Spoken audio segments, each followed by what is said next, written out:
यह कहानी 300 साल पहले की है। एक महिला को शादी के 12 साल हो गए थे, लेकिन उसे संतान सुख नहीं मिला था। बच्चे को पाने के लिए उस महिला ने ना जाने क्या क्या उपाय किए थे। डॉक्टरों के पास गई थी, बाबा भक्तों के पास गई थी, जिसने जिस मंदिर, जिस मस्जिद, गुरुद्वारा या चर्च में जाने के लिए कहा, उस हर जगह गई। जिस भगवान का नाम लेने के लिए कहा, उस भगवान का नाम लिया था। और जितने उपाय या उपवास करने के लिए कहे, सब किए। कहते हैं ना कि अगर दिल से और तन मन धन से कोई चीज़ चाहो तो मिल ही जाती। इस महिला को भी उसकी तपस्या का वरदान उसके बेटे के रूप में मिल ही गया। 12 सालों की दुख, दर्द और पीड़ा अपने बेटे का चेहरा देखते ही सुख, खुशी और संतुष्टि में बदल गया। लेकिन अभी शायद उसकी तपस्या बाकी थी। शायद भगवान को अभी उसकी और परीक्षा लेनी थी।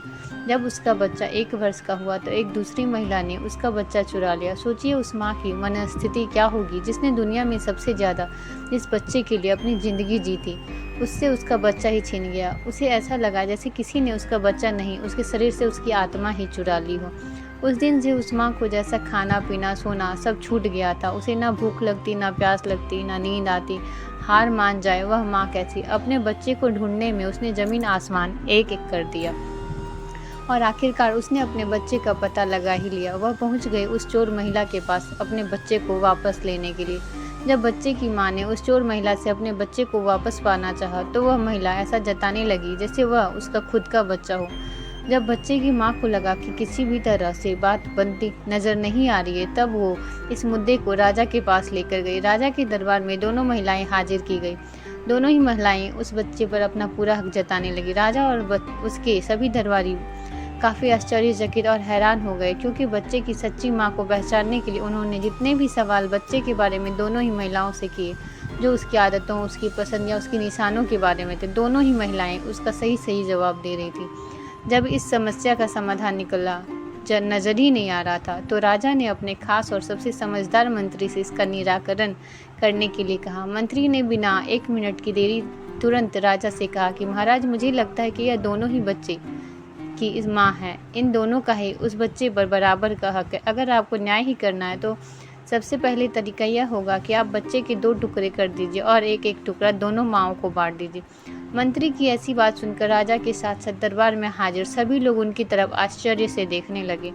राजा ने सोचा कि मंत्री के ऐसी मूर्खतापूर्वक बातों के पीछे जरूर कोई रहस्य होगा। वह बिना सोचे समझे ऐसी बात कभी नहीं कर सकते। राजा ने तुरंत अपने सिपाहियों से कहा कि मंत्री की बात पर अमल किया जाए और इस बच्चे को 2 टुकड़े कर दिया जाए। बच्चे की असली माँ ने यह फैसला सुनते ही राजा के पैर पकड़ लिए और बोली, महाराज, मुझ पर इतना जुल्म मत कीजिए। आप चाहे तो बच्चे को उस महिला को दे दीजिए, लेकिन उसके 2 टुकड़े मत मारिए। मेरा बच्चा मेरे पास नहीं रहा तो चलेगा, इस दुनिया में तो रहेगा। मंत्री जी ने राजा से कहा, महाराज, यह उस बच्चे की असली माँ है और जो वहाँ पर शांत खड़ी है वह है चोर। राजा ने तुरंत उस बच्चे को उसके असली माँ को सौंपने के लिए कहा और उस चोर महिला को फांसी की सजा सुनाई। बच्चे की असली माँ को उस दूसरी महिला पर जिसने उसका बच्चा चुराया था दया आ गई, क्योंकि उसने भी मिलने के बाद उसे पता चला था कि वह भी उसी परिस्थिति से गुजर रही थी जिससे वह 12 सालों से गुजरी थी। इस महिला ने अपने बांझपन के चलते अपनी गोद भरने के लिए उस बच्चे को चुराया था और चुराने के बाद भी वह उस बच्चे को अपने खुद के बेटे की तरह प्यार करती थी। बच्चे की असली माँ ने दरबार में विनती कर उस महिला को। दोस्तों, यह कहानी हमें बताती है कि कैसे एक माँ अपनी औलाद के लिए कुछ भी कर गुजरती है, और यह भी सच बात है कि एक माँ का दर्द दूसरी माँ से ज़्यादा कोई नहीं समझ सकता। वीडियो को लाइक और चैनल को सब्सक्राइब जरूर करें। धन्यवाद।